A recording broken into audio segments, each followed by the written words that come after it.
ఆదిలాబాద్ జిల్లా చిన్న సుధగూడ గ్రామంలో తెల్ల కల్తీ కల్లు తాగి మృతి చెందిన ఆదివాసీ కుటుంబాన్ని మానవ హక్కుల వేదిక నాయకులు పరామర్శించారు. ఏజెన్సీ ప్రాంతంలో విచ్చలవిడిగా తెల్లకల్లు, Gul form, bleaching powder, urea వేసి ఇష్టం వచ్చినట్లు తెల్లకల్లు యజమానులు అమ్ముతున్నారని స్థానికులు ఆరోపించారు. తెల్లకల్లుకు ఏజెన్సీ ప్రాంతానికి చెందిన ఆదివాసీ గిరిజనులు బానిసై అనారోగ్యంతో బాధపడుతూ చనిపోతున్నారని మానవ హక్కుల వేదిక రాష్ట్ర ఉపాధ్యక్షులు ఆత్రం భుజంగరావు అన్నారు. ఏజెన్సీ ప్రాంతంలోని తెల్లకల్లు యజమానులు ఎలాంటి అనుమతులు లేకుండా రోడ్లపై ఇష్టం వచ్చినట్లు అమ్ముతున్నారని రామ్దాస్ ఫైర్ అయ్యారు.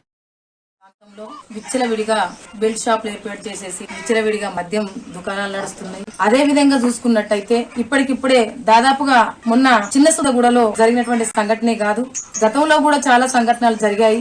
ఈ తెల్ల కళ్ళు అనేటువంటిది కల్తీ కళ్ళు తాగి చాలా మంది బానిసలై అలానే ఎండిపోయి దానికి బానిసై చచ్చిపోయినటువంటి వాళ్ళు కూడా చాలా మంది ఉన్నారు. అదే కాకుండా మేము గతంలో కూడా ఈ కళ్ళును నిషేధించాలి, ఇందులో ఇక్కడ తాడి చెట్లు లేకుండా కూడా చాలా దాదాపు 200 లీటర్ల దాకా తయారు చేసి అమ్ముతున్నారు, కల్తీ కళ్ళు అమ్ముతున్నారు. చాలా రకాలైనటువంటి మత్తుకు వచ్చినటువంటి యూరియా గాని, బ్లీచింగ్ పౌడర్ గాని అందులో కలిపి ఈ విధంగా అమ్ముతున్నారనేటువంటి విషయాన్ని కూడా మేము ఎక్సైజ్ డిపార్ట్మెంట్ కు కాంప్లైంట్ చేసినటువంటి సందర్భం ఉంది మహిళా సంఘాలుగా. అయినప్పటికీ కూడా ఎక్సైజ్ డిపార్ట్మెంట్ స్పందించకపోవడం, ఏజెన్సీ ప్రాంతంలో విచ్చలవిడిగా బెల్ట్ షాప్లు ఏర్పాటు చేసేసి విచ్చలవిడిగా మద్యం దుకాణాలు నడుస్తున్నాయి. అదే విధంగా చూసుకున్నట్టయితే ఇప్పటికిప్పుడే దాదాపుగా మొన్న చిన్న సుధగూడలో జరిగినటువంటి సంఘటనే కాదు, గతంలో కూడా చాలా సంఘటనలు జరిగాయి. ఈ తెల్ల కళ్ళు అనేటువంటిది కల్తీ కళ్ళు తాగి చాలా మంది బానిసలై అలానే ఎండిపోయి దానికి బానిసై చచ్చిపోయినటువంటి వాళ్ళు కూడా చాలా మంది ఉన్నారు.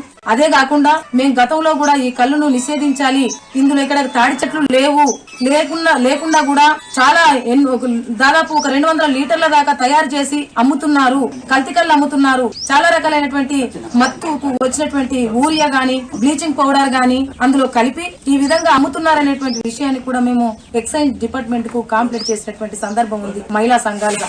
అయినప్పటికీ కూడా ఎక్సైజ్ డిపార్ట్మెంట్ స్పందించకపోవడం, ఏజెన్సీ ప్రాంతంలో విచ్చలవిడిగా బెల్ట్ షాప్లు ఏర్పాటు చేసేసి విచ్చలవిడిగా మద్యం దుకాణాలు నడుస్తున్నాయి. అదే విధంగా చూసుకున్నట్టయితే ఇప్పటికిప్పుడే దాదాపుగా మొన్న చిన్న సుధగూడలో జరిగినటువంటి సంఘటనే కాదు, గతంలో కూడా చాలా